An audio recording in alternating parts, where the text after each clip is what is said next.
Ya, baik Bapak Ibu, selamat pagi untuk kita semua. Perkenalkan, saya Roland Sucipto Sinambela, Kepala Sekolah SMP Negeri 2 Koting. Saya akan memaparkan maklumat pelayanan sekolah di SMP Negeri 2 Koting. Ini alamat sekolah SMP 2 itu Jalan Tarung Sibolga, kilometer 25, Kecamatan dari Koting, Tapanuli Utara. Ya, untuk visi sekolah kami itu berprestasi, beriman, dan cinta lingkungan.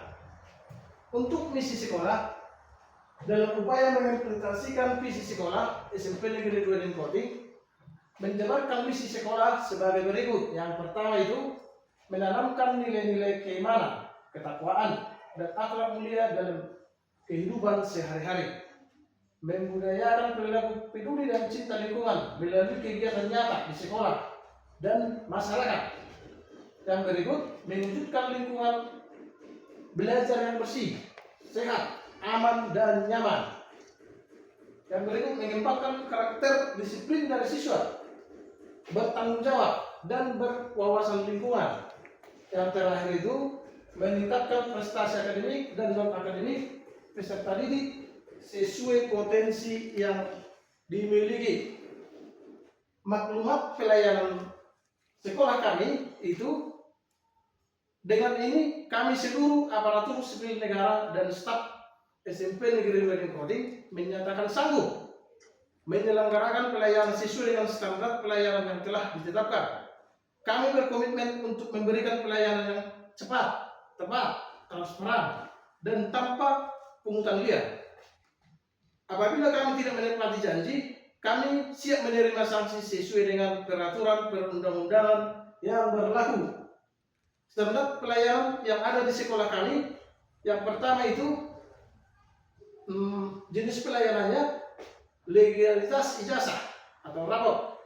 Ini persyaratan yang mau dibawa ke sekolah itu membawa dokumen asli dan fotokopi dokumen maksimal itu ada 5 lembar.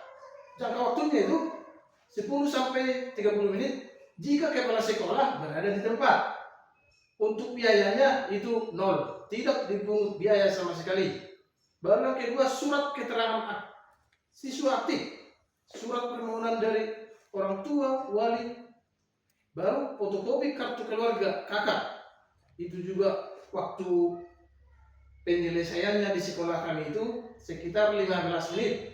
Dan mengenai biayanya juga itu 0, tidak dipungut biaya atau gratis. Yang ketiga, jika siswa ada yang mutasi masuk, itu dokumen yang harus dibawa itu surat pengantar pindah dari sekolah asalnya, baru surat rekomendasi dari dinas pendidikan asal, baru fotokopi rapor dan kakak. Ini waktunya juga 1 sampai 2 hari kerja.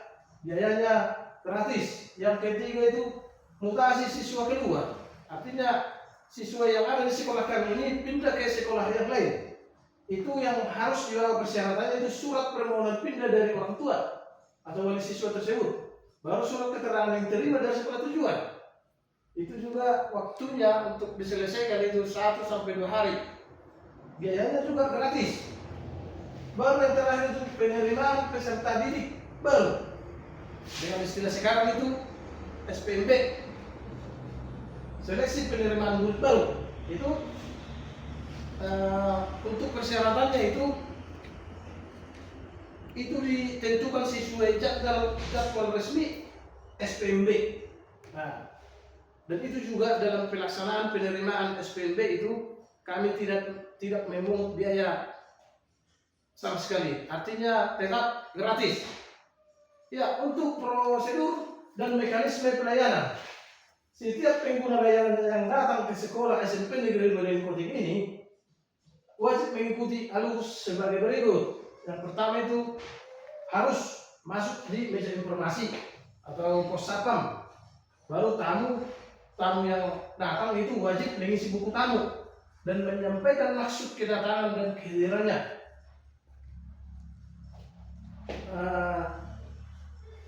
Dan diarahkan ke unit kerja yang tepat atau tata usaha atau ruang kepala sekolah atau ruang guru. Baru yang kedua itu alurnya menyerahkan berkas. Pengguna layanan menyerahkan dokumen persyaratan ke petugas atau usaha atau TKU itu. Baru setelah diserahkan berkas baru diverifikasi dan diproses. Itu tugasnya memeriksa keabsahan dokumen dan memproses dokumen tersebut. Pengetikan atau percetakan permintaan tanda tangan kepala sekolah. Baru yang terakhir itu penyerahan output. Petugas menyerahkan dokumen hasil pelayanan kepada pengguna layanan. Itu seperti itu prosedur mekanisme pelayanan yang ada di sekolah kami di SMP Negeri Rimpoting ya. Untuk data peserta didik, guru dan tenaga kependidikan.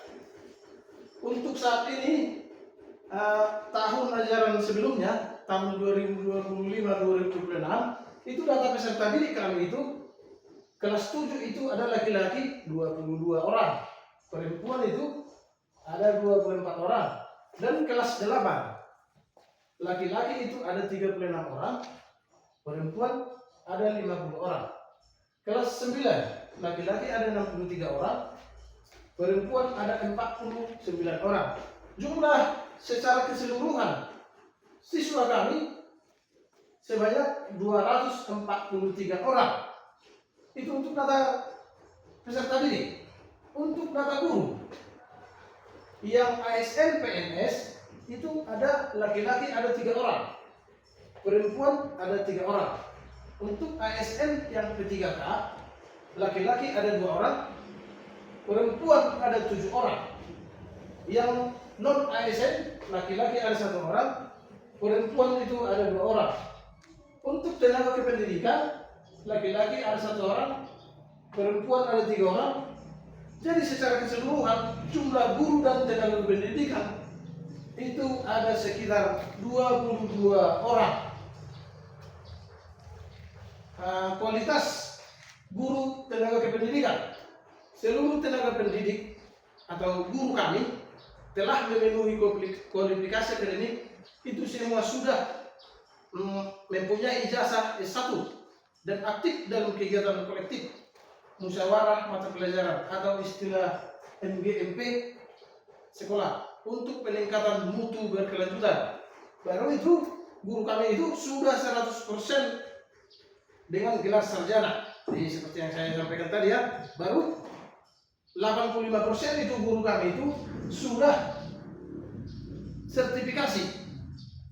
Untuk tata kelola administrasi, implementasi administrasi sekolah berbasis digital melalui aplikasi Dapodik dan sistem kearsipan yang terintegrasi untuk menjamin validitas dan sistem informasi aparatur sipil ASN atau CASN.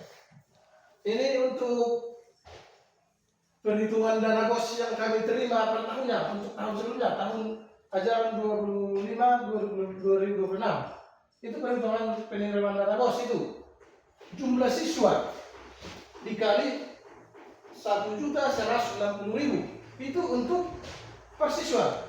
Jadi penerimaan dana BOS SMP Negeri 2 Dengkotik tadi kiran siswa kami itu ada sekitar 243 orang. Jadi untuk penerimaan dana BOS itu 243 orang dikali 1.160.000 itu jumlahnya 281.880 itu untuk per tahunnya. Jadi prioritas penggunaan dana BOS SMP Negeri Dengkotik untuk semester 2 yang ini tahun pelajaran 2025-2026 itu yang pertama itu kami gunakan untuk melengkapi mobilier dalam kelas itu meja dan kursi belajar siswa, meja dan kursi belajar siswa. Baru yang kedua meningkatkan program Tapa Majuma, yaitu dengan menyediakan buku literasi sebagai referensi untuk peserta didik kami. Baru yang ketiga itu penentukan dana BOS yang kami buat meningkatkan program Sadapa IAS itu yang telah diprogramkan oleh pemerintah kita sekarang, yaitu menambah ketersediaan tong sampah agar lebih mudah memisahkan sampah organik dan non organik. Baru itu yang keempat itu meningkatkan literasi dan numerasi. Baru yang berikut melaksanakan pembinaan ekstra untuk kelas 7, kelas 8, dan kelas 9, terkhusus untuk kelas 9. Mempersiapkan, kami juga membuat program mempersiapkan peserta didik menuju sekolah unggulan dan melaksanakan TKA. Ini sarana dan prasarana sekolah yang ada di SMP Negeri 2 Koting. Itu yang pertama itu ada ruang kelas, seperti yang ada di dalam gambar. Ini ruang kelas. Baru yang kedua itu perpustakaan seperti yang ada di dalam gambar, seperti ini. Baru laboratorium, ini seperti ini ya. Ini tadi juga ini ruang kelas, ini juga situasi ruang kelas. Baru yang berikut itu ruang komputer. Ini ya, ada ruang komputer yang di sekolah kami ini ada juga ruang musik juga ini ada ini. Atau istilah di sekolah kami ini kami buat ruang multimedia. Baru ada lagi ruang lapangan olahraga. Seperti yang ada juga di gambarnya, ini lapangan olahraga kami ini yang ada di SMP Negeri 2 Denpoti. Yang berikut implementasi digitalisasi sekolah dan pembelajaran, pemanfaatan media interaktif, penggunaan papan interaktif digital atau seperti yang ini namanya PID ini juga harus dimanfaatkan ini dalam pembelajaran sekolah. Baru pemberdayaan akun pembelajaran, akun masing-masing guru itu harus diupayakan itu untuk pembelajarannya. Baru penggunaan laptop. Jadi seharusnya kalau guru yang sudah sertifikasi itu sudah harus mempunyai laptop masing-masing, itu sudah diharuskan. Baru yang terakhir itu penggunaan Infocus di dalam pembelajaran. Baru yang berikutnya pengembangan sekolah. Ini mengenai pengembangan sekolah di sekolah kami ini, bagaimana bidang akademik, peningkatan mutu pembelajaran, implementasi kurikulum nasional, penguatan literasi dan numerasi, bidang STM, pelatihan guru, komunitas belajar, supervisi akademik, bidang lingkungan, sekolah sehat, sekolah ramah anak. Baru yang terakhir sekolah berbudaya lingkungan. Ya, yang berikut program unggulan sekolah. Program unggulan sekolah kami yang kami rencanakan itu pembinaan kelas olimpiade siswa. Itu sudah kami terapkan di sekolah kami ya. Baru ekstrakurikuler akademik, mata pelajaran matematika, IPA, IPS, dan bahasa Inggris. Baru kegiatan literasi dan numerasi itu juga sudah kami laksanakan. Baru ekstrakurikuler non akademik. Baru membuat kelas unggulan untuk kelas 9. Yang berikutnya itu seperti yang sudah saya bilang tadi itu mengenai program yang dibuat oleh pemerintah kabupaten kita itu sekarang itu mengenai program Sata Bias. Kami juga membuat program kami tentang Sata Bias di sekolah kami ini. Itu Sata Bias itu siswa-siswi Tapanuli Utara peduli kebersihan sekolah dan lingkungan. Tujuannya itu menanamkan karakter peduli lingkungan dan budaya, tidak membuang sampah sembarangan dengan sejak dini. Jadi program Sata Bias yang sudah kami laksanakan dan kami lakukan di sekolah kami itu di SMP Negeri 2 Denpoti ini, yang pertama itu gotong royong. Pelaksanaan gotong royong oleh semua siswa dan guru yang dilakukan setiap hari dan setiap hari Jumat atau istilah Jumat bersih. Seperti yang ada dalam gambar ya. Ini sebelum masuk ke sekolah itu siswa itu kami buat itu mengumpulkan sampah itu, mengambil sampah dan membuat ke tempat sampah setiap hari dan juga untuk intinya itu setiap hari Jumat itu membawa peralatan untuk kebersihan. Tapi kalau setiap harinya itu kami cuma mengambil sampahnya sekitar pekarangan sekolah. Baru yang kedua itu yang sudah kami lakukan itu mengenai pemilahan sampah. Ini dia sekolah kami itu sudah menyediakan dua jenis tempat sampah, yaitu sampah yang organik dan non anorganik. Ada ini, ada dua ini seperti yang ada gambar. Ini untuk sampah organik dan ini juga untuk sampah anorganik, serta pembuatan takal di tempat pembuangan akhir. Kalau sudah dibuat nanti sampahnya setelah dipilah untuk pembuangan akhirnya, kalau tidak bisa sampahnya dikelola atau dibuat entah menjadi apa, itu kami buang ke takal, dan di sini kami itu kami bakar seperti yang ada di gambar ya. Ini juga ya, baru sampai dia sampahnya sudah langsung dipilah itu. Baru yang ketiga itu program Serta PIS yang sudah kami lakukan itu pengurangan penggunaan kemasan plastik. Sekolah melalui kantin mulai mengurangi penggunaan kemasan plastik jajanan. Jadi kalau di sini itu di kantin-kantin itu sudah kami sarankan itu supaya jangan menggunakan plastik lah. Kalau misalnya siswa itu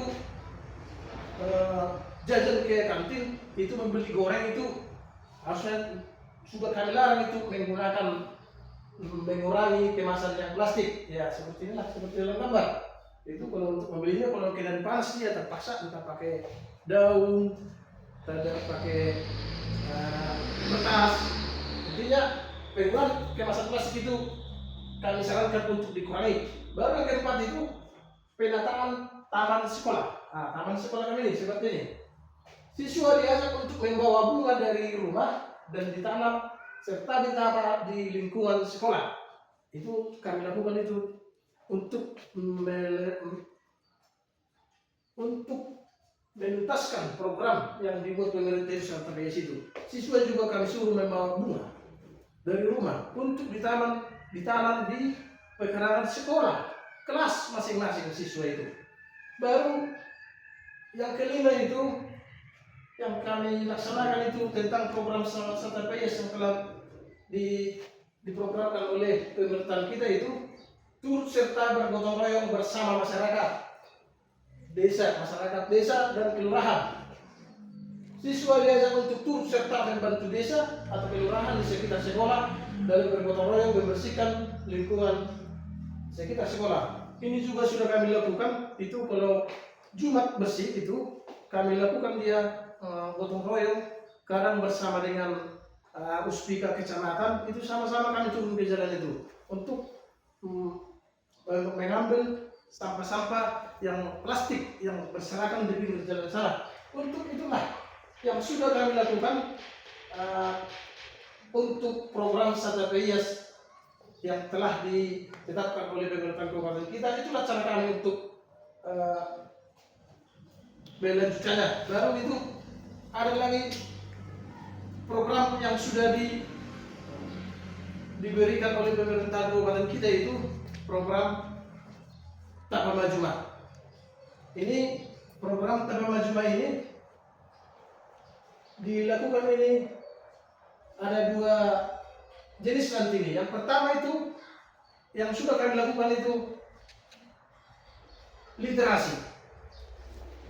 Jadi literasi ini apa? Keterampilan dasar dalam membaca, menulis, berbicara, menghitung, dan memecahkan masalah.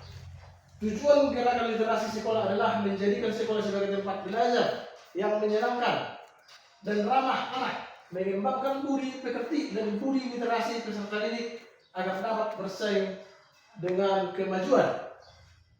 Baru untuk yang kedua tadi Tapama Juma itu ada kami buat yang kedua itu mengenai numerasi.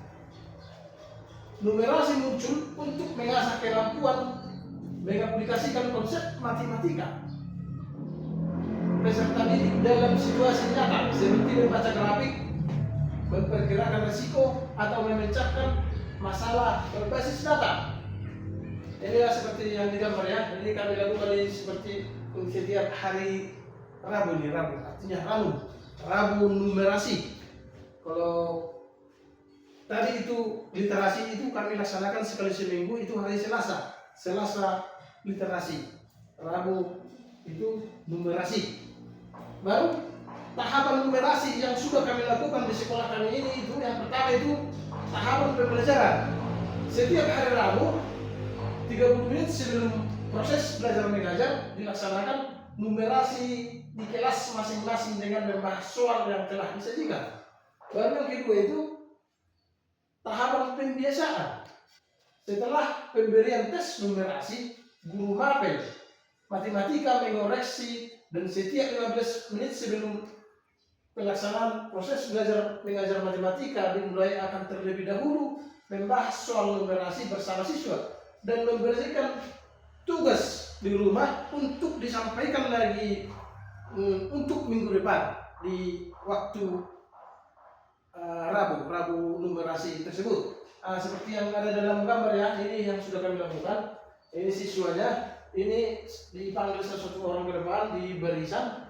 Ini siswa menunggu dan melihat apa yang sudah dikerjakan kawannya itu atau benar atau salah, menunggu giliran orang itu dipanggil ke depan. Seperti yang sudah kami lakukan tentang numerasi sekolah.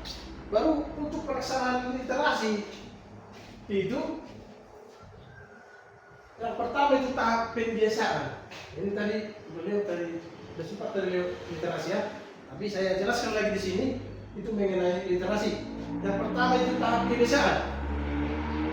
Yang pertama itu membaca 15 menit setiap hari sebelum les pertama.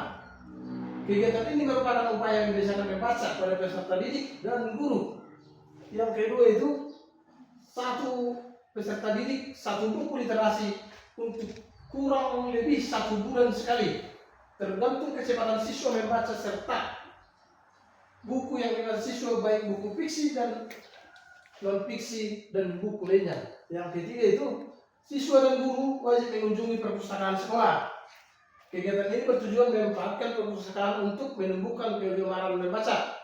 Yang keempat itu siswa yang belum mahir membaca akan dimasukkan tambahan ekstra dan dipandu oleh guru bahasa Indonesianya. Ya, ini juga sudah kami lakukan di sekolah ya. Apalagi ini yang poin nomor 3 ini, siswa dan guru wajib mengunjungi perpustakaan sekolah. Itu sekali seminggu itu pasti kami kunjungi, itu tergantung kelasnya, kelas yang membutuhkan untuk literasi, tergantung wali kelas lah. Baru yang kedua itu tahap pembelajarannya. Pada setiap hari sekolah SMP Negeri 2 Lekori mengadakan kegiatan literasi di lapangan. Seluruh guru siswa baik kelas 7, 8, dan 9 duduk di lapangan dengan tertib dan membaca buku literasinya selama 15 menit. Dan setelah selesai membaca, guru bahasa Indonesia yang memimpin literasi pada hari itu menunjuk siswa beberapa orang untuk menceritakan buku literasi yang dibacanya, dan setelah selesai menceritakannya, guru memberikan beberapa pertanyaan kepada siswa yang memaparkan literasi dan kepada siswa lainnya yang berada di lapangan, serta guru mengaitkan buku literasi peserta didik dengan contoh kehidupan yang sehari-hari. Ya, yang berikut itu prestasi peserta didik yang sudah didapatkan di sekolah kami sebelum ini. Itu pencapaian atau hasil belajar yang diraih peserta didik melalui proses pendidikan, baik dalam bidang akademik maupun non akademik. Jadi untuk guru di sekolah kami belum mendapatkan juara-juara di POSI ya, belum. Jadi mudah-mudahan untuk berikutnya kita sarankan juga nanti guru juga harus berperan mengikuti POSI-POSI yang diselenggarakan ke depannya, dan siswa juga masih tergolong belum mampu lah semua. Artinya siswa kami selalu kami berangkatkan untuk mengikuti POSI dan hasilnya memang masih maksimal, masih dalam kategori 3 besar, ada yang 3 besar, ada yang 5 besar, dan ada yang 10 besar. Tapi untuk juara 1 siswa kami untuk saat ini sepengetahuan saya belum ada. Itu mengenai prestasi dari sekolah kami ini. Lalu yang berikut itu permasalahan dan solusi. Ada siswa yang belum lancar membaca. Solusinya apa? Diberikan kegiatan artikulasi atau pemberian pembelajaran tambahan. Ini nanti dikhususkan ini untuk siswa yang belum lancar membaca.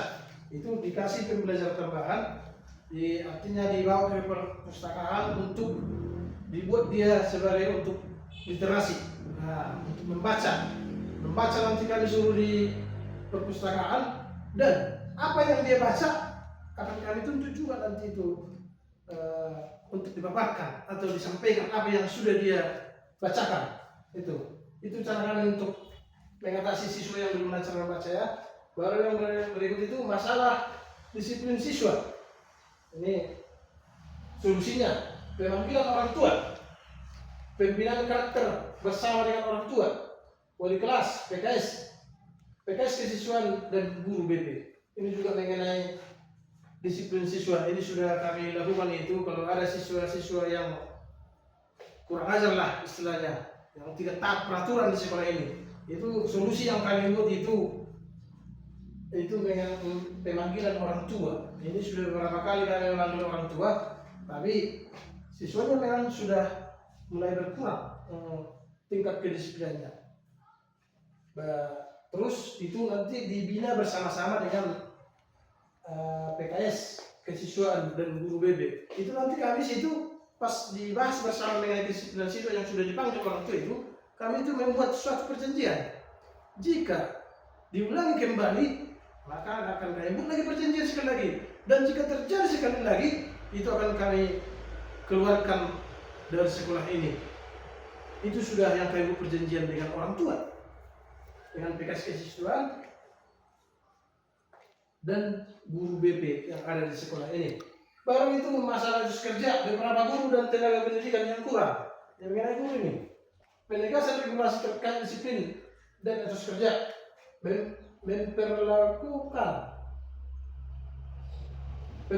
surat izin dari kepala sekolah jika akan meninggalkan sekolah di jam sekolah.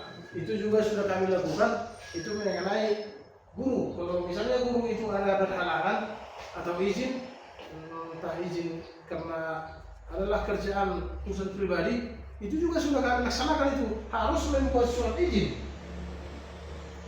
ditujukan ke sekolah. Dan juga pas jam sekolah, hari ini dia masuk, tapi karena ada kerjaan yang mendadak, dia juga harus meminta izin untuk meninggalkan sekolah ke kepala sekolah. Itu yang sudah kami laksanakan selama ini ya. Baru yang berikut itu evaluasi dan capaian kinerja sekolah. Analisis ringkas capaian. Yang pertama itu literasi dan numerasi mengalami kenaikan signifikan yang dipicu oleh optimalisasi program membaca 15 menit sebelum belajar. Ini mengalami kenaikan dia untuk evaluasi. Nah, baru rencana untuk tindak lanjutnya itu guna mempertahankan prestasi dan memperbaiki kekurangan yang ada di SMP Negeri Nurul Kodim, menetapkan langkah strategis untuk tahun ajaran berikutnya, untuk tahun ajaran baru ini, tahun ajaran 2026-2027. Itu yang pertama itu pengembangan Sarpras,